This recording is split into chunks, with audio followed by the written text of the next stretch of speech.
তিন দেশে জড়ো হয়েছে ৪৮ দল মধ্যমণি ফুটবল। এই পৃথিবী নামক গোলকের সকল মানুষকে মাতিয়েছে একই ছন্দে। গোলকের ফুটবলের সেরা আসর নিয়ে এখন মাঠের বিশেষ আয়োজন, সঙ্গে আছে আমি নোমান আব্দুল্লাহ।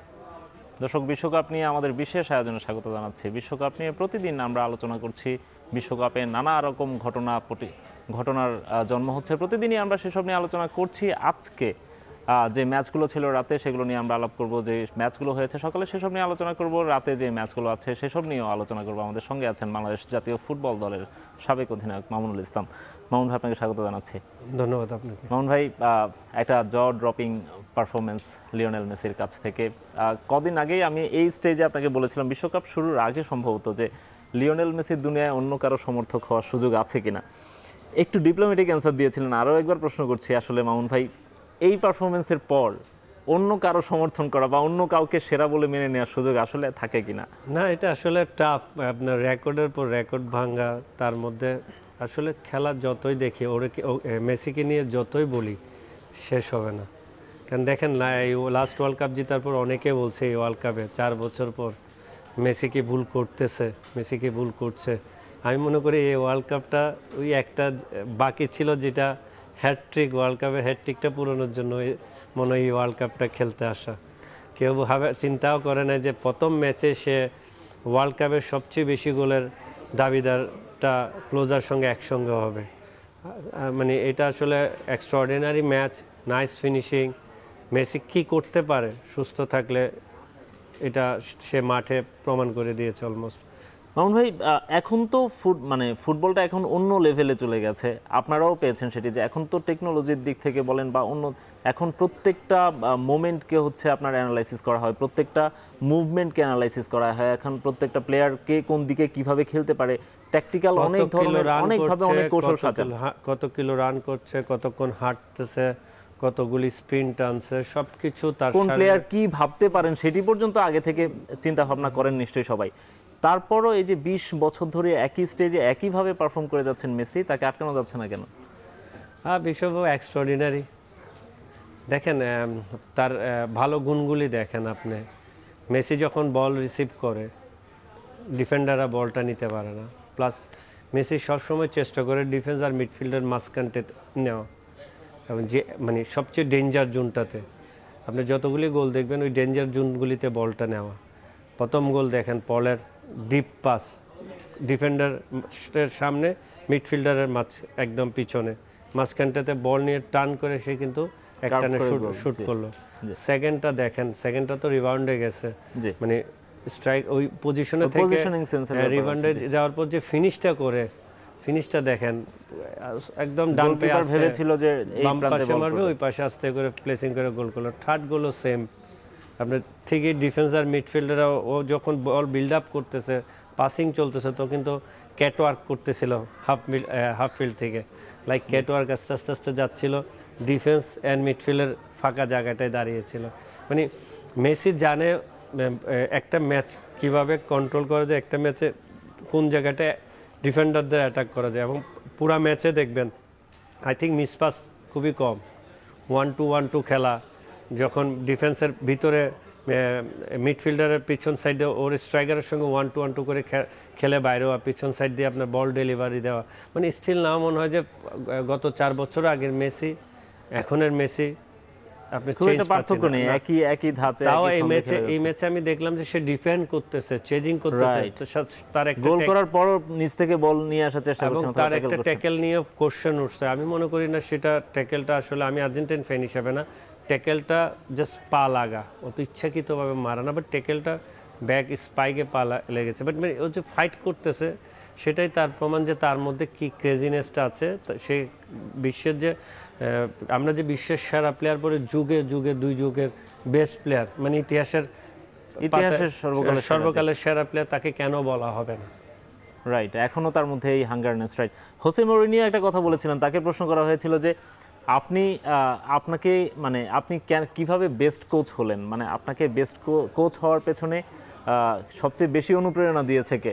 তিনি বলেছিলেন লিওনেল মেসি। কেন? লিওনেল মেসি তার অপোনেন্টে খেলেছেন সবসময়, তিনি রিয়াল মাদ্রিদের কোচ ছিলেন। তারপর লিওনেল মেসিকে ডিফেন্ড করার জন্যই বা তাকে আটকানোর জন্যই প্রতিদিন তাকে নতুন নতুন কৌশল সাজাতে হতো, এবং নতুন নতুন কৌশল যত কৌশলই সাজাতেন প্রতিদিন তিনি ব্যর্থ হতেন। এ কারণে তাকে প্রতিদিন নতুন করে চিন্তা করতে হতো। সো লিওনেল মেসি আমার মনে হয় শুধুমাত্র যে তার টিমের জন্য ব্লেসিংস এমন না, আমার মনে হয় প্রতিপক্ষের জন্য ব্লেসিংস। নতুন করে ফুটবলটাকে শিখতে পারেন তারা। ট্যাকটিস হলো মেইন পার্ট। ট্যাকটিসটা মেসিকে নিয়ে যতই সাজাবেন, এই সেম কথা গার্দিওলা বলেছিল ব্রায়ান মিউনিখ আর বার্সেলোনার খেলার কাছে, ওখানে মেসি আছে, ওকে কেমনে আটকানো যাবে, ওকে আটকানো সম্ভব না। রাইট। মানে ও কাছ থেকে সবচেয়ে বেশি ওকে আটকানো সম্ভব না। আর আমরা ম্যাচ কেমনে জয় করব, কারণ ওখানে একটা প্লেয়ারই আছে যিনি লিওনেল মেসি। ডিফারেন্স তো ওই করে দিল। সেটাই, আপনি অনেক কিছু করতে পারেন, অনেক কৌশল সাজাতে পারেন, কিন্তু অপোনেন্টে যখন মেসি থাকে তখন আসলে কিছু করার সুযোগ থাকে না। আমরা একটু গোলগুলো দেখতে পারি মামুনুল ভাই, আপনি বলছিলেন শুরু থেকে, আমরা একটু গোলগুলো দেখি মেসি আসলে কিভাবে গোলগুলো পেয়েছেন। আপনি যেটি বলছিলেন যে মেসি যেখান থেকে শুট করেছে আসলে মামুনুল ভাই, এই গোলটার পরে আমি একটা কমেন্ট্রি দেখছিলাম যে সেখানে বলা হচ্ছিল যে এখান থেকে গোল করাও কিন্তু সহজ না। মেসি বলেই মেসির এরকম আরও শত শত গোল আছে, বা এভাবে তিনি এখান থেকে শুট করতে পারেন, অথবা নামটা মেসি বলেই হয়তো গোলটা সহজ মনে হচ্ছে। বাট আসলেই কি এখান থেকে এই রেঞ্জ থেকে বা এইভাবে গোল করাটাও কি আসলে সহজ কিনা? না, এই দেখেন পাসটা দেখেন, ডিফেন্স আর মিডফিল্ডের যে জায়গাটা, তিনটা ব্লকের মাঝখানে, চারটা প্লেয়ার ছিল এখানে, তিনটা ব্লকের মাঝখানে সে দাঁড়ানো, মানে সবচেয়ে ডেঞ্জার জোন যেটাকে বলে। আপনি এখানে যদি বল পায়, ওই এটার জন্য এক্সট্রাঅর্ডিনারি জিনিস আছে যে ওই জায়গাটুকু তো সবাই বল নিতে পারে না। একমাত্র মেসি নেইমার তারা নিতে পারে, কারণ তাদের বল কন্ট্রোল ভালো, 1 ভার্সেস 1 ভালো, টার্নিং ভালো। এদিক দিয়ে আপনি টার্নের পর 2 স্টেপ যাওয়ার পর দেখেন তিনটা ডিফেন্ডারের সামনে দিয়ে বলটা শুধু শুটিং না, প্লেসিং করছে। সেকেন্ড বলে মনে পাওয়ার শুটিং করছে, জাস্ট প্লেসিং করছে, দেখেন অ্যাঙ্গেলে সেকেন্ড পোস্টে। এবং আপনি যদি গোলটার একটু পেছন থেকেও আসেন, ডিপলের সঙ্গে কিন্তু বলটা তিনি মিডফিল্ড থেকে কিন্তু একটা টাচ করে গেছে, তাই না? একটা টাচ করে গেছেন। এবং ডিপলকেও আলাদা করে ক্রেডিট দিতে হয়, তিনি যেখান থেকে মাঠের নিচ থেকে বলটা যেভাবে ওখানে পাঠালেন, চারটা player block break pass, right, দুইটা ব্লক পার করে বলটা দেওয়া। এক্স্যাক্টলি, এইটাও কিন্তু আসলে সহজ কাজ না মামুন ভাই। না, it is very tough job. কে যেন বলছিল যে মেসি যদি মঙ্গল গ্রহেও থাকেন, ডিপল তাকে খুঁজে বের করবেন, ওই রকমই একটা পাস সম্ভবত এটা। আসলে তাদের মিডফিল্ডার অ্যালিস্টার, আপনার ডিপল, তারা সুপার ফুটবল খেলেছে, মিডফিল্ড কন্ট্রোল করে খেলেছে, স্লো বিল্ড আপ খেলেছে, সময় নিয়ে খেলেছে, তাড়াহুড়া ছিল না, তাড়াহুড়া করে নাই। এবং যে জিনিসটা হয় যে আপনার যেটা আর্জেন্টিনার এগেনস্টে আলজেরিয়ার খেলার কথা ছিল, আর্জেন্টিনার সেম খেলা আলজেরিয়ার এগেনস্টে করছে, ডিপ ডিফেন্ডিং করছে এবং কাউন্টার অ্যাটাকের সুযোগটা নেওয়া, এবং খুব বল যখন তারা ক্যাচ করছে সুন্দর আপনার স্লো বিল্ড আপ করা, নট ফাস্ট বিল্ড আপ করা নেই, কিন্তু খুব তাড়াতাড়িও খেলা নেই, খেলা দেখতে সুন্দর লাগতেছিল। কিছু জায়গায় বোরিং লাগবে আপনার স্লো বিল্ড আপে, বাট বল তারা হারানোর থেকে তারা স্পেস ক্রিয়েট করা, যেমন মেসি স্প্রেড ক্রিয়েট করতেছিল সুন্দর সুন্দর।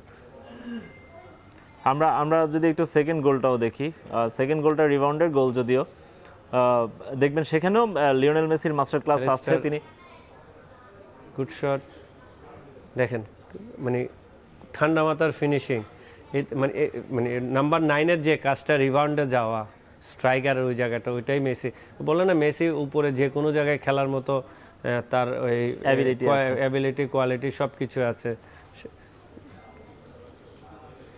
এই সময়টা আসলে ওই যে এখানেও আপনার গার্দিওলার একটা কথা বলতে হয়, মেসি আসলে সব সময় হচ্ছে জায়গাটা খুঁজে বের করে নেন।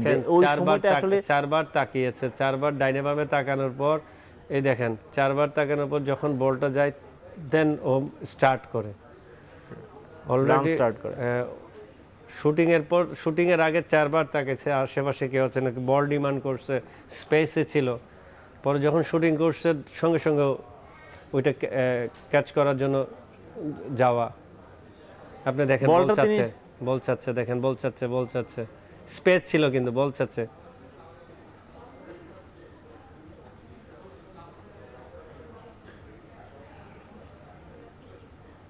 নাও দেখেন রিবাউন্ডে কুইক, এবং আনইউজুয়াল আপনার ডান পায়ের গোল। সাধারণত আমরা তাকে বা পায়ের জাদুকর বলি, কিন্তু ডান পায়ে গোল করলেন, এবং ওই যে গোলকিপার ঝাঁপিয়ে পড়লেন ডান পাশে, ভেবেছিলেন যে বা পায়ে শট নেবেন অথবা এই পাশে শুট করবেন। মেসি এই ক্ষেত্রেও ফ্র্যাকশন অফ সেকেন্ডের মধ্যে কিন্তু গোলকিপারকে নাইস ফিনিশার, দেখেন নাইস ফিনিশিং, দেখে শুনে আস্তে ধীরে জাস্ট রাখা বারের মধ্যে।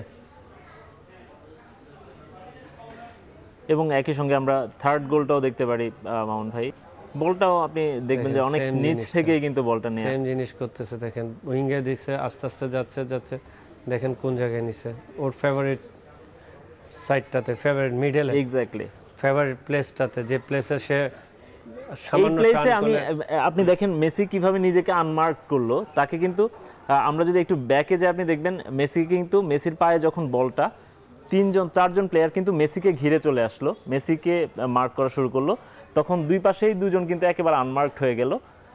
এই সুযোগটাই মেসি নিয়েছেন, বলটা পাস করে দিয়েছেন, তখন তার কাছ থেকে সবাই যখন এই পাশে চলে আসলো মেসি পুরোপুরি নিজেকে আলাদা করে ফেললেন। কাউন্টার এটাকে গোল হয়েছে ট্রানজিশন মুভমেন্টে, 1 2 3 4 5 6 গোলকিপার সহ 7 জন আর্জেন্টিন প্লেয়ার, 5 6 7 ভার্সেস 6। আপনার ট্রানজিশন মুভমেন্টে কত কুইক আর্জেন্টিন প্লেয়াররা বল উইন করার পর খুব কুইক যাওয়া, এবং সবার ফোকাস ছিল বলে। মেসি কিন্তু ওখান থেকে সরে একটা জায়গায় প্লেসে চলে আসলো কাটব্যাক করার জন্য, যিনি কাটব্যাক করতে পারে। একজন অ্যালভারেজ ভিতরে চলে গেল, ওই যে ওর ফেভারিট যে প্লেসটা, ফেভারিট জায়গাটায় বল পাওয়ার পর সে ফিনিশ করে দিল, মানে তার ওয়ার্ল্ড কাপে হ্যাটট্রিক ছিল না, সেটাও সে পূরণ করে দিল। না আসলে এখন মেসির ব্যাপারে যতই বলি, আর্জেন্টিনার ব্যাপারে এখন যতই আপনি বলেন শেষ হবে না, কারণ ওয়ার্ল্ড চ্যাম্পিয়নদের মধ্যে ফ্রান্স অ্যান্ড আর্জেন্টিনার শুরুটা যেভাবে হয়েছে, আপনি এমবাপেকে নিয়ে যদি বলতে যান আজকের দিন শেষ হবে না। কারণ আজকে যারা ফ্রান্স সাপোর্টার বা আমরা যারা আর্জেন্টাইন ব্যক্তিগত মেসিকে পছন্দ করি, মেসির খেলা পছন্দ করি, স্টিল নাও উপভোগ করি, পুরো ওয়ার্ল্ড কিন্তু এই ম্যাচটা দেখেছে। আপনি দেখবেন সকালের আমারও ঘুম ভালোভাবে হয় না, কিন্তু ম্যাচ দেখার পর আমাদের সবার আনন্দের জায়গাটা ছিল হলো মেসির হ্যাটট্রিক। রাইট, আর্জেন্টিনার জয়ের থেকে মেসির হ্যাটট্রিকটা ছিল খুবই খুবই। মামুন ভাই একটা বিষয় হচ্ছে মামুন ভাই, আপনি আর্জেন্টিনা সাপোর্ট করেন আর না করেন, আপনি একজন ফুটবলার, আপনি যখন এই ধরনের পারফরমেন্স দেখেন, এটা আউট অফ দ্য ওয়ার্ল্ড মনে হয় না? মানে এই ধরনের ফুটবলটা, এটা শুধু ফ্যান হওয়া লাগবে এই ধরনের মানে ফুটবলের পছন্দ করে ফুটবল মেসি, মানে এই ধরনের স্কোর বলেন, এই ধরনের মানে মেসির পক্ষে সবকিছুই করা সম্ভব, এটাই সে তার প্রমাণ। আমরা যারা তাকে বলি যে ওয়ার্ল্ড কাপ জয়ের পর কেন আবার ব্যাক করলো, ওই সম্মানটুকু কেন পাবে, এটা আসলে আমাদের দেশ বলে, বাংলাদেশ বলে আমরা এই কথাগুলি বলতে পারি। আমাদের মানে যেমন রোনাল্ডো একটা ম্যাচে প্রচুর মিস করছে, রোনাল্ডোকে নিয়ে সমালোচনা, এটা আমাদের দেশে সম্ভব, কিন্তু তারা যে কি করেছে আপনার 18-19 বছর ধরে, মানুষ যখন ওইটা ভুলে যায়, খারাপ সময় থাকবে, আমাদের একটা এইজ আছে, সময় থাকবে, সেটা তার বেশ দিয়ে যদি আবার আসতে পারে, কারণ তাকে নিয়ে তো কথা বলা না, ওয়ার্ল্ডের 2-3টা প্লেয়ার নিয়ে আপনি কথাই বলতে পারবেন না, কারণ তারা 18-19 বছর ধরে পুরো ফুটবলটাই শাসন করেছে, স্টিল নাও শাসন করতেছে। রাইট, মেসি যতদিন খেলবেন ততদিন তিনি সেরা হিসেবেই থাকবেন, এটা কিংবদন্তিদের বাণী, আমরা নিজেরা না বলি। সো এইটা নিয়ে আপনি যেটি বলছেন আসলেই অনেক লম্বা সময় ধরে আলাপ করা যাবে, এবং আমরা আলাপ করব আরও। তার আগে ছোট্ট একটা বিরতি নিব, এখন মাঠে নিচ্ছে একটা বিরতি, ফিরছি একটু পরেই। আমি ভরসা রাখি হিরন স্মার্ট ওয়াটার পিউরিফায়ারে। আর্জেন্টিনা টিমের পারফরমেন্সটার কথা ভুলে যাচ্ছি। ওভারঅল আর্জেন্টিনা টিম বিশ্বকাপে নিজেদের ফার্স্ট ম্যাচ আন্ডার লিওনেল স্কেলোনি, যিনি বিশ্বকাপ জিতিয়েছেন, তাদেরকে কোপা আমেরিকা জিতিয়েছেন, তার আন্ডারে এই আর্জেন্টিনাকে কেমন দেখলেন? 2-1টা চেঞ্জ ছাড়া কিন্তু একই টিম বিশ্বকাপের গত বছরের, যে গত ওয়ার্ল্ড কাপে যে টিমটা নিয়ে খেলেছেন, আলমাদা মাত্র এখানে নতুন মুখ যদি বলি, বা মেদিনা নতুন মুখ, এছাড়া বাকি সব সদস্যই কিন্তু গত ওয়ার্ল্ড কাপটাও খেলেছেন। তো ওভারঅল পুরো আর্জেন্টিনা টিমের পারফরমেন্স কেমন দেখলেন, টিম পারফরমেন্স? দেখেন, ওই আপনাকে একটু আগে বলতেছিলাম, আলজেরিয়া আর্জেন্টিনার এগেনস্টে যে স্টাইলে ফুটবল খেলবে, তার বিপরীতটা খেলেছে হলো আর্জেন্টিনা। মানে আপনি গোল করার পর আপনি চলে আসলেন ডিপ ডিফেন্ডিংয়ে, আপনি ওয়েট করতেছিলেন, আপনি তাকে আসার জন্য অপেক্ষা করতেছিলেন, যখন আপনি বল পাচ্ছেন, নাইলে কাউন্টার অ্যাটাকে যাচ্ছেন, নাইলে slow touch build up start করলেন। আবার একটা জিনিস ভালো লাগলো, যখন উপরে মিস করতেছিল তখন হাই প্রেসিংয়ে বল যদি নিতে না পারে, সঙ্গে সঙ্গে আবার ব্লক রেডি করতেছে। এর প্রথম যখন একটা গোল হলো অফসাইড, আলজেরিয়া যখন স্কোর হলো, তখন কিন্তু ফাঁকা ছিল, ওই Right. জায়গাটা। এরপর কিন্তু আপনি দেখবেন না আলজেরিয়া যখন বিল্ড আপ উপরে করে বা যাচ্ছে না, পাসিং টার্ন করতেছিল, কিন্তু কোনো স্পেস ছিল না তখন, ওই স্পেসটাই আপনার রিকভার করে ফেলছে তারা। তাইলে আপনার একটা মিস্টেকের পর তারা আর ওইটা সেকেন্ড সুযোগ দেয় নাই, এবং তারা ওয়েট করতেছিল, এবং 3 মিডফিল্ডার প্রচুর টাচ করতেছিল বলের সঙ্গে, এবং আপনার স্ট্রাইকার মিডফিল্ডার মাঝখান থেকে বল নিচ্ছিল, ওখান থেকে আবার ডিফেন্স আর মিডফিল্ডার মাঝখান থেকে একটা স্ল্যাব তৈরি করতেছিল লিওনেল মেসি। তারা কিন্তু খুব তাড়াহুড়াও করে নাই, মানে ম্যাচটাকে নিজেদের কন্ট্রোলে নেওয়ার জন্য যতটুকু দরকার তারা কিন্তু করেছে। দেখেন মেসি চেঞ্জ হওয়ার পরও তারা কিন্তু অল আউট ফুটবল খেলা নাই, তারা সেই ডিফেন্ডিং করে পুরা আপনার ম্যাচটা শেষ করলো। বল পজিশন আপনি যদি দেখেন আলজেরিয়া আর্জেন্টিনা থেকে 5% বেশি, 5% বেশি, কিন্তু ম্যাচের রেজাল্ট যদি দেখেন 3-0। আপনি যদি ফাউল যদি দেখেন আলজেরিয়ার থেকে বেশি ফাউল আর্জেন্টিনা করছে। হ্যাঁ, কর্নার মনে হয় আর্জেন্টিনা বেশি পেয়েছে, বাট এই সব পরিসংখ্যান যদি আপনি খেয়াল করে দেখেন আর্জেন্টিনা যে ধরনের ফুটবল খেলা উচিত এই ম্যাচে ওই ধরনের ফুটবলটা খেলেছে, কোনো তাড়াহুড়া করে নাই। তাদের যে বিল্ড আপ ফুটবল খেলার স্টাইল ওইটা খেললো, উইংয়ের থেকে টাচ করলো, মেসিকে দিয়ে যেটা করানো দরকার, তারা যেটা খুঁজে মিডফিল্ডাররা, যেমন ডেপল খেলতে খেলতে কিন্তু আপনি বললেন যেখানে থাকুক বল সে পাস করবে, অ্যালিস্টার সেম জিনিস, ম্যাকঅ্যালিস্টার সেম জিনিস, তারা কিন্তু খেলতে খেলতে কী করে one touch to touch, Messi এক জায়গা থেকে আসে ওয়ান টাচ টু টাচ করে বাইরে যায়। মানে এই যে বিল্ড আপ ফুটবল, সৌন্দর্য ফুটবলের, আবার বল প্রেস হচ্ছিল, পাসিংয়ে কিন্তু কুইক পাসিংও ছিল, আবার স্লো পাসও করতেছে, ওয়েট করতেছে, গোলকিপারের টাচ নিচ্ছে, মার্টিনেজের টাচ নিয়ে মার্টিনেজকে লং খেলতে বাধ্য করতেছিল ওই ফাঁকা স্পেসগুলিতে। যতক্ষণ আপনার স্ট্রাইকার লাতারো মার্টিনেজ যতক্ষণ ছিল ততক্ষণ কিন্তু যখন মার্টিনেজ লং বল দিল সে কিন্তু নামিয়ে দিচ্ছে কাকে? মেসিকে। আপনি দেখবেন ইয়ারে এই যে স্পেস ক্রিয়েট করা, স্লো বিল্ড আপ করা, স্লো ফুটবল খেলা, এটা আসলে আই থিঙ্ক স্কলারের একটা প্ল্যান হতে পারে, যে স্লো স্টার্ট করা, প্লেয়ারদের প্রতি প্রেশার না হওয়া, মিস্টেক না করা। যখনই আপনি কুইক স্টার্ট করবেন, কুইক পাসিং করবেন, কুইক প্রেসিংয়ে যাবেন, আপনার তখন এক একটা ফাঁকা তৈরি হবে। কাউন্টারটাকে আলজেরিয়া ডেঞ্জার হতে পারে, কারণ ম্যানেজার মতো তাদের ফাস্টার প্লেয়ার আছে রাইট উইংয়ে, ক্যাপ্টেন।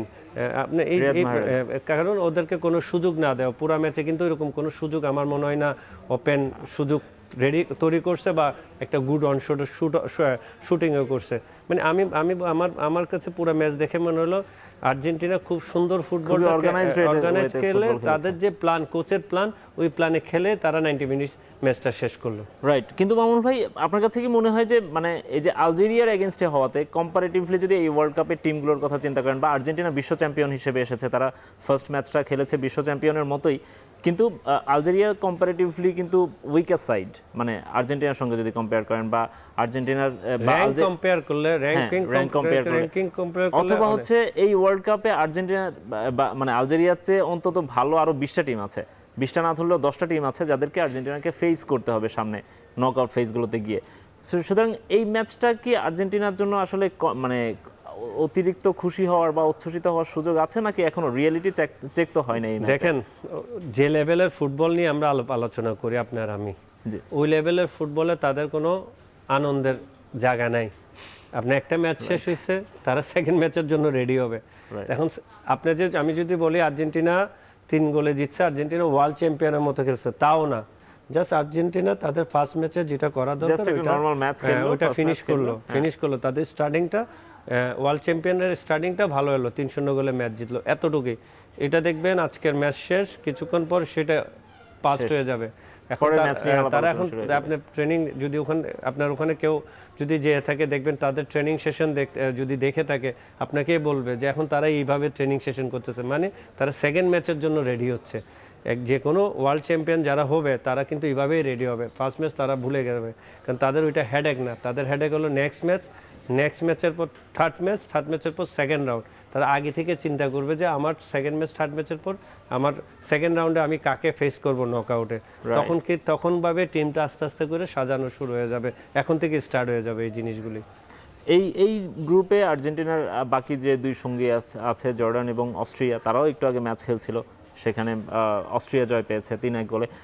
তো এই ম্যাচটাও আপনি দেখেছেন, আর্জেন্টিনার সঙ্গে বা আর্জেন্টিনার জন্য এই দুটো দল কি থ্রেট হতে পারে কিনা, বা তাদের সঙ্গে আসলে আর্জেন্টিনার খেলাগুলো কেমন হবে? দেখেন এই ওয়ার্ল্ড কাপে আপনি যদি অস্ট্রেলিয়া জর্ডানের ম্যাচ আমি দেখি, আমি এখানে আস্তে যখন আসতেছিলাম তখন 1-1 ছিল। আপনি বললেন এখানে আসার পর যখন জিজ্ঞেস করলাম 3-1, কেন জিজ্ঞেস করলাম? ম্যাচটা ছিল খুব ইন্টেন্সিটির ম্যাচ। জর্ডান প্রচুর অ্যাটাক করতেছিল, মিস করতেছিল, অ্যাটাক করতেছিল, গোলকিপার সেভ করতে, কাউন্টারে একটা গোল নিয়ে নিল, অস্ট্রেলিয়া গোল করে দিল, সুপার একটা গোল করলো। আবার জর্ডান এটা ফার্স্ট হাফের পর সেকেন্ড হাফে এসে এটা স্টার্টিংয়ে সে শোধ করলো। ম্যাচের ইন্টেন্সিটি দেখে মনে হচ্ছে যে না, দুই দলের ম্যাচ খুব ভালো হচ্ছে। আমার কাছে মনে হচ্ছে জর্ডান অস্ট্রেলিয়া থেকে একটু এগিয়ে, বাট ইউরোপিয়ান টিম, এশিয়ান একটা টিম, ইউরোপিয়ান টিম, একটা ডিফারেন্স তো থাকে।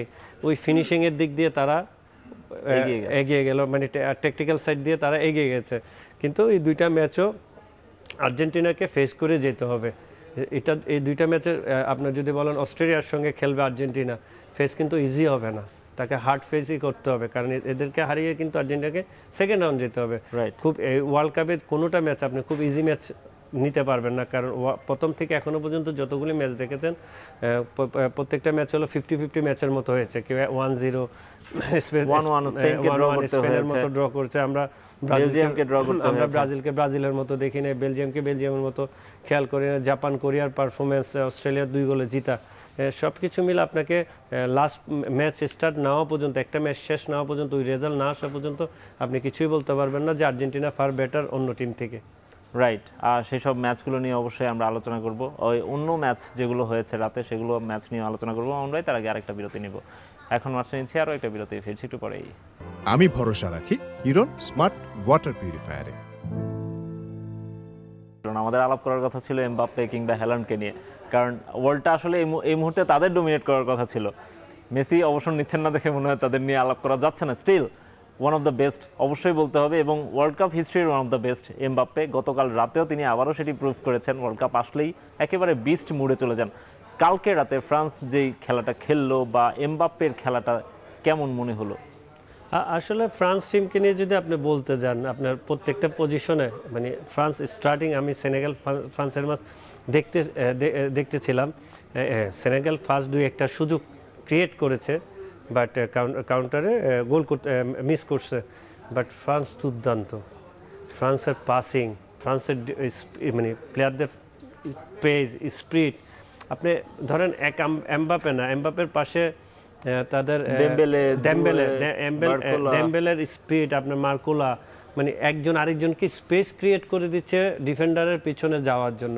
আপনি যদি এমবাপ্পের ফার্স্ট গোলটা দেখেন, এক পাশে টান দিয়ে নিয়ে আপনার স্পেস ক্রিয়েট করে দিয়ে ফাঁকা জায়গায় এমবাপ্পে রান করেছে। তাদের মিডফিল্ডারও এক একজন এক একটা, মানে বলতে গেলে ইয়ং ফাইটার, স্ট্রং অনেক, বল ডেলিভারি করেছে। আর এমবাপ্পের নাইস ফিনিশ, মানে আপনার দুর্দান্ত ফিনিশ। এমবাপ্পে আসলে আপনি ঠিকই বলেছেন, ওয়ার্ল্ড কাপ আসলে তার মধ্যে মনে হয় কিছু জাদু ভর করে, যে আমরা যে রিয়াল মাদ্রিদের এমবাপ্পেকে দেখি আর ফ্রান্সের এমবাপ্পেকে দেখলে একটু ডিফারেন্স লাগে। যে ওয়ার্ল্ড কাপের স্টার্টিংয়ে তাও সে দুইটা গোল মিস টাইপেরই, যে খালি জায়গায় রান করলো, বল রিসিভ হয় নাই, মানে এত স্পিড যে বল রেখে চলে গেল। মানে আমি বলবো যে ফ্রান্স টিম সুপার টিম। দিদিয়া দেশাম 12 বছর ধরে এই টিমকে হ্যান্ডেল করতেছে, একটার পর একটা প্লেয়ার প্রডিউস করতেছে। ওর অপশন আর অপশন, কাকে কখন খেলাবে, কোন সময় কাকে দিবে, সে সব, মানে ওই ফ্রান্স টিমের ব্যাপারে 12 বছর তো, মানে একটা টিমে 12 বছর থাকা, আমি মনে করি যে এই যে আপনার নামগুলি বললেন, এমবাপ্পে, দেমবেলে, ব্যালন ডি'র জয়ী ফুটবলার, আপনার 3 নাম্বার গোল বারকোলার তো আপনার যখনই চেঞ্জ নামার পর ওকে তো রাখতে পারে নাই, উইং সাইড দিয়ে বাইরে যাচ্ছে। বাট সেনেগালের যে পাওয়ার পাওয়ারে ওদেরকে আটকানো যাচ্ছে না। কখন আপনার সেনেগাল ফল করছে, first goal and second goal receive করার পর সেনেগাল কিন্তু মাঠ থেকে একদমই, তাও 2-1 করে ফেলছিল স্কোর করে। বাট লাস্টে আপনার এমবাপ্পের দুর্দান্ত গোল, লাইক মেসির মতোই, কর্নার দিয়ে হাতে লেগে গোল হওয়া। মানে আপনার ওই সেরাদের সেরা হতে যাচ্ছে এমবাপ্পে, এরকম একটা ওয়ার্ড আসতেছে। এখনকার ওয়ার্ল্ড কাপে কিন্তু বেশি গোলের রেকর্ডের কাছাকাছিও এমবাপে আছে। সে আরও ওয়ার্ল্ড কাপ খেলতে পারবে। আমি মনে করি যে অ্যাজ এ টিম যদি আপনি চ্যাম্পিয়ন টিম হিসাবে ফার্স্ট ওয়ানকে যদি ধরে রাখতে চান, সেটা ফ্রান্সকে আপনাকে ধরতে হবে। কারণ ফ্রান্স এমন একটা টিমের সঙ্গে, আফ্রিকান টিমের সঙ্গে খেলছে। আপনার সবাই বললো আফ্রিকান নেশন চ্যাম্পিয়ন, বাট তারা মরক্কোকে ওই গিফট করে দিয়েছে। বাট ওখানে সেনেগালকে তারা 60 মিনিটের পর আপনাকে দাঁড়ানোর স্পেসটাও দেয় নাই। আপনি ফার্স্ট গোল দেখতেছেন, ফার্স্ট গোল দেখার কোন জায়গা থেকে সেই স্পেসটা ক্রিয়েট করছে দেখেন।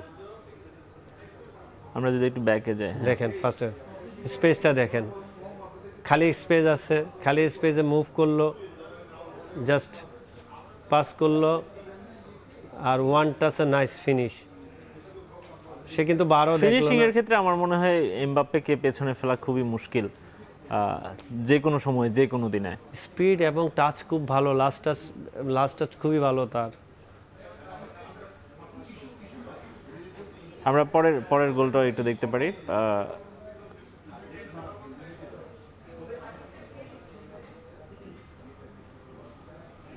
দেখেন কি সুন্দর ফিনিশ। স্পিডটা দেখেন আপনি, কোত্থেকে দৌড়ে এসে দুজন ডিফেন্ডারের মাঝখান থেকে নিজেকে আলাদা করে নিয়ে পিছনে আপনি ফ্রান্স টিমকে যখন ডিফেন্ডারের পিছনে খালি স্পেসটা দিবেন, তখন সে ওইটাকে দেখেন। এমবাপে যখন টান দিয়েছে, স্টপার সহ কিন্তু চলে গেছিল ওইদিকে, এই স্পেস খালি হচ্ছে, তখন ও লেফট উইং থেকে স্টার্ট করলো, ও এই জায়গাটা স্পেসটা ক্রিয়েট করলো। ব্রুকলে ওই সাইড থেকে যখন আপনার লেফট উইং থেকে ইনসাইডে স্টার্ট করলো, তখনই কিন্তু তাকে ডিফেন্ডার ফলো করলো। তার আগে কিন্তু এমবাপ্পেকে ফলো করতে করতে চলে যাচ্ছিল। রাইট, খেয়াল করে দেখেন আপনি ওই জায়গাটুকুতে। এবং এমবাপ্পে টাইপ প্লেয়াররা টিমে থাকার একটা সুবিধা মনে হয় এটা, যে এমবাপ্পে যেদিকে যাবেন তাকে একজন তো তাকে মার্ক করতে পারবে না, তিনি দুজন তিনজনকে এঙ্গেজ করে ফেলবেন। এই সুযোগে অন্যদের জন্য স্পেস। মেইন জিনিস হচ্ছে আপনি যখন একটা প্লেয়ারকে, ফ্রান্স টিমকে ডিফেন্ডারের পিছনে স্পেস দিবেন, তারা খুব ডেঞ্জার। কেন? তারা সবাই ফাস্টার, তারা স্পিড অনেক, তাদের স্পিড অনেক, সবগুলো প্লেয়ার স্পিডি এবং সবগুলো প্লেয়ার ইয়াং, এবং হলো তাদের উইং প্লে করে, তারা টাচ খেলে প্রচুর। মিডফিল্ডারগুলি স্ট্রং অনেক, দূর থেকে তাদের মিডফিল্ডারদের শুটিং রেঞ্জও খুব ডেঞ্জার। তারা অলমোস্ট অনেকগুলি গোলও করেছে। দ্যাটস ওয়াই আপনার এই জিনিসগুলি ফ্রান্সের জন্য, অন্য টিমের জন্য ফ্রান্সকে আটকানোটা ডেঞ্জার। আপনি যদি বিহাইন্ড দ্য ডিফেন্ডার তাদের স্পেস না দেন, এই দেখেন বিহাইন্ড দ্য ডিফেন্সের স্পেস ক্লোজ করলো, এমবাপ্পে এসে মাঝখান থেকে ফাঁকাটা পেলো, শুট করে গোল করে দিছে। রাইট, কিন্তু এটা আপনার কাছে মনে হয় মামুন ভাই ওয়ার্ল্ড কাপের মানে এখন পর্যন্ত ওয়ার্ল্ড কাপের ওয়ান অফ দ্য না, আমার কাছে মনে হয় ওয়ার্ল্ড কাপের এখন পর্যন্ত বেস্ট। আপনি 5টা গোল যদি রাখেন, 5টার মধ্যে একটা তো থাকবে, একটা রাখতেই হবে, একটা রাখতে হবে। এই এত রেঞ্জ থেকে, এই দূরত্ব থেকে এত দূরে, আই থিংক 35 বা 40 মিটার, 35 মিটারসের কাছাকাছি হবে।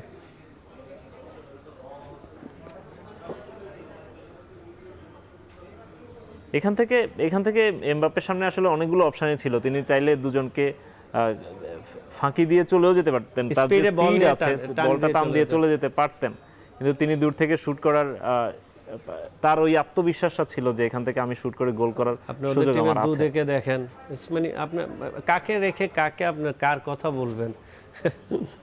আসলে এই ধরনের অপশন থাকলে আপনি ওই টিম নিয়ে চিন্তা করার বিষয় না। খালি এই টিমটাকে যেটা করা দরকার, একসঙ্গে সবাইকে ডিসিপ্লিন অনুযায়ী এক জায়গায় আনা, মানে টিমের মধ্যে কোনো জানি দ্বন্দ্ব না থাকে।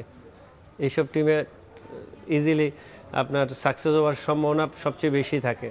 এক্স্যাক্টলি, সেনেগাল শেষ মুহূর্তে একটা গোল করেছে তারা, যদিও ম্যাচে ফেরার সুযোগ সেই মুহূর্তে তাদের কাছে আর ছিল না।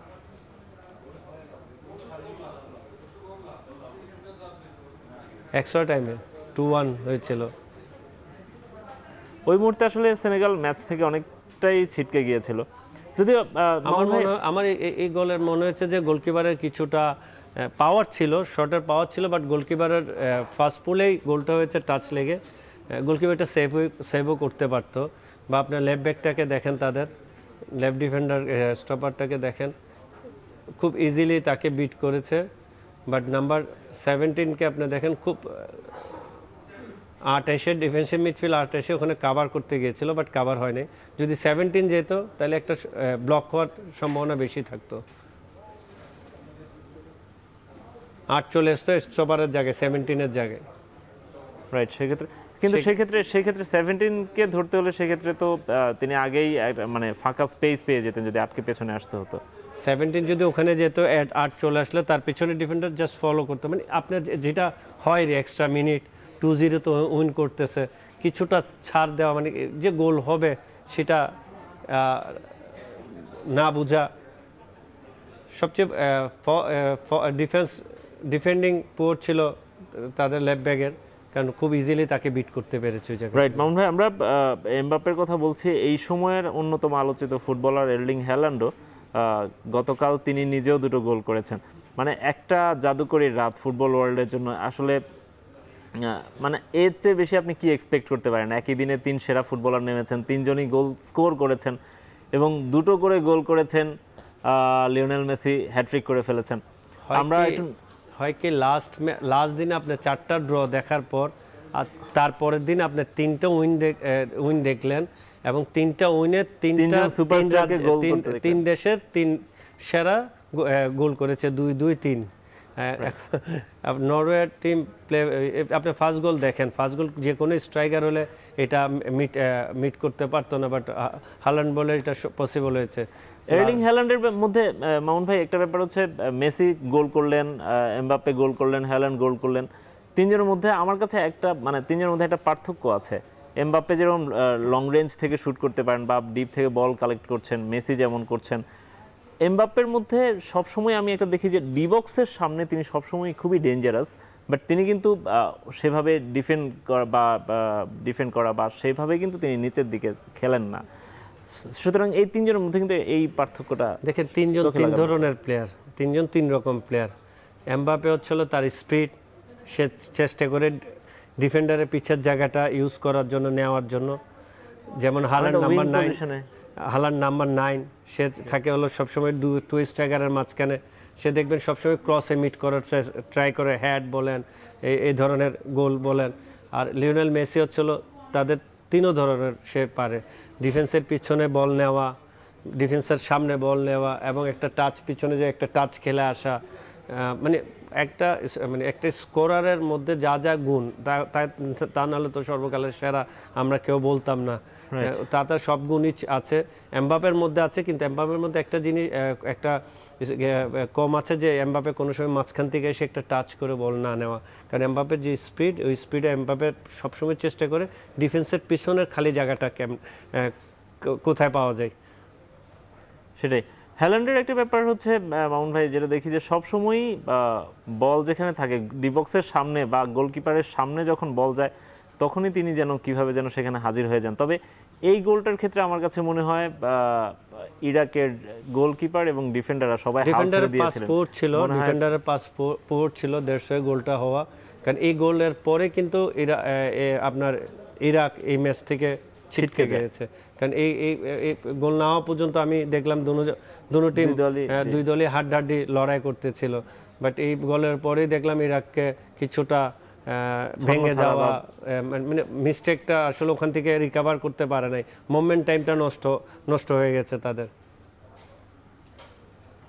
এবং গোলকিপারও কিন্তু এগিয়ে আসেননি, এই বলটা তার একটু ছিল, ডিফেন্ডার মিস পাস করেছেন। বা this one nice goal, good meet, good delivery and good meet. Set piece থেকে কর্নার থেকে ভালো ডেলিভারি ছিল, দেখেন ভালো ডেলিভারি ছিল নাম্বার 4 ডিফেন্ডার, যে এটা টাচ করা, ফাস্ট পুলে যে মিট করা। যখন আপনার ভালো ডেলিভারি হবে তখন আপনার যদি টাচ হয় গোল হবে। এবং নরওয়েকে একটা ভালো সুবিধা দিয়েছে তাদের হাইটটাও, আমার কাছে মনে হয় এক একটা প্লেয়ারের আপনার যে উচ্চতা, তাদের জন্য এই ধরনের গোল করা। এখনকার নরওয়ে টিমের খেলা দেখে মনে হচ্ছে নরওয়ে টিম এই টুর্নামেন্টের মধ্যে কিছু একটা ওয়ার্ল্ড কাপের আন্ডারডগ টাইপের একটা টিম, যে আমরা আগে মরক্কোকে যেভাবে দেখেছি এই ধরনের এই টিমকে আমার মনে হয়। বাট ইরাকের সঙ্গে ম্যাচে আপনি এটা বিচার করতে পারবেন না। আপনি যখন আবার অন্য একটা সেকেন্ড ম্যাচ, গ্রুপের ম্যাচ পরে আপনি বুঝতে পারবেন যে কোন টিমটা কীরকম সেকেন্ড রাউন্ডে করতে পারে। কারণ গ্রুপের ম্যাচ আর নকআউটের ম্যাচের কিন্তু ডিফেন্স আছে অবশ্যই, কারণ হলো আপনার এখানে পয়েন্ট লাগবে প্লাস গোল লাগবে, আর ওখানে আপনার জিততে হবে, ওখানে ড্র করে যদি আপনি ট্রাইব্রেকারও যান আপনার কোনো প্রবলেম না, একটা সুযোগ থাকে। রাইট। মানে ভুল ওখানে ডিফেন্ডিংটা পিওর ডিফেন্ডিং করবে, ভুল করবে কম। আর এই ধরনের ফার্স্ট যখন গ্রুপ ম্যাচে সবার যখন ফার্স্ট ম্যাচ, সবাই চাবে ফার্স্ট ম্যাচটা তারা জিতার জন্য, নতুনভাবে স্টার্ট করার জন্য। এখানে খেলতে গেলে মিস্টেকগুলি বেশি হওয়ার সম্ভাবনা থাকে। সেটা, এবং সবাই যেহেতু প্রথম ম্যাচে সবাই একটু নিজেদেরকে একটু সেফ খেলারই চেষ্টা করে, কারণ ফার্স্ট ম্যাচ আপনি যদি জিতেন, প্রত্যেকটা টুর্নামেন্টের, ওয়ার্ল্ড কাপ বলেন, যে ইউরো বলেন, যে কোনো টুর্নামেন্টের চ্যাম্পিয়ন, ফার্স্ট ম্যাচ জিতা মানে আপনি একটা পর্যায়ে সেকেন্ড রাউন্ডে যাওয়াটা কনফার্ম হয়ে যান, 70% আপনি কনফার্ম হয়ে যাচ্ছেন আপনার ফার্স্ট। এই কারণে ফার্স্ট ম্যাচের প্রত্যেকটা টুর্নামেন্টের প্রত্যেকটা টিমের ফার্স্ট ম্যাচটা খুব ইম্পর্টেন্ট। রাইট। এবং আরও একটা গোল আমরা জানি এই ম্যাচে আছে, আমরা দেখছি যে হেড থেকে যে গোলটা করলেন। ওভারঅল মামুন ভাই, দুটো ম্যাচ যে হলো, এমবাপ্পে হল্যান্ডকে নিয়ে আমরা আলাদা করে কথা বলছি, কিন্তু টিমগুলো নিয়ে যে আমরা যে আলাপ করছিলাম যে নরওয়েকে আপনার কাছে মনে হচ্ছে যে পরের রাউন্ডে তারা যাওয়ার মতো, অথবা এই ওয়ার্ল্ড কাপে অঘটন ঘটানোর মতো দল। মার্টিন ওডেগার্ড আছে এই দলে, নিঃসন্দেহে মার্টিন ওডেগার্ডের দিকেও আলাদা করে নজর রাখতে হবে। ইংলিশ লিগে বা ইউরোপিয়ান টপ 5 লিগে তিনি পারফর্মার সবসময় পারফর্ম করে আসছেন, যে কোনো ম্যাচের রেজাল্ট ঘুরিয়ে দেওয়ার সক্ষমতা তার আছে। ইরাক একটি গোল করেছে, সেই গোলটা আপনি যেটি বলছিলেন যে যদি ভালো ক্রস হয়, যদি ভালো ডেলিভারি হয়, আপনি মাঝে মিট করলে গোল হবে। ভালো ডেলিভারি, এটাও ভালো ডেলিভারি, তারই একটা প্রমাণ আমরা দেখতে পাচ্ছি। তার হেডিংটা দেখেন আপনি, পাওয়ার কি ছিল, তার হেডের পাওয়ার ছিল অনেক বেশি। ভালো জায়গায় বল পেয়েছেন, সুযোগ পেয়েছেন, ভালো ডেলিভারি পেয়েছেন, ভালো ফিনিশ করেছেন, ভালো ফিনিশ করেছেন। কিন্তু তারা ম্যাচে চলে আসছিলেন, ম্যাচে 1-1 ম্যাচে তারা 38 মিনিটে ম্যাচে চলে আসছেন। বাট সেকেন্ড গোলটার বাজে গোল খাওয়ার পর তারা ম্যাচ থেকে আই থিঙ্ক ছিটকে গেছে, তারা ওই মোমেন্ট টাইমটা নিতে পারলো না, খারাপটা তাদের কাছে চলে আসলো। এই ঠিক ভালো মোমেন্ট টাইমটা আপনার নরওয়ে নিয়ে নিল। রাইট। এভাবেই আসলে মানে বড় দল আর ছোট দলগুলোর মধ্যে পার্থক্য মনে হয় এখানে এই মোমেন্টাম গুলো ক্যাশ করতে পারা না পারার মধ্যেই মনে হয় বড় দল আর ছোট দলের পার্থক্যটা আপনি বুঝতে পারবেন। রাইট। মাউন্ট আমরা আরো আলোচনা করবো, তার আগে আরেকটা বিরতি নিব। এখন মাঠে নিচ্ছি আরো একটা বিরতি, হিট একটু পরেই।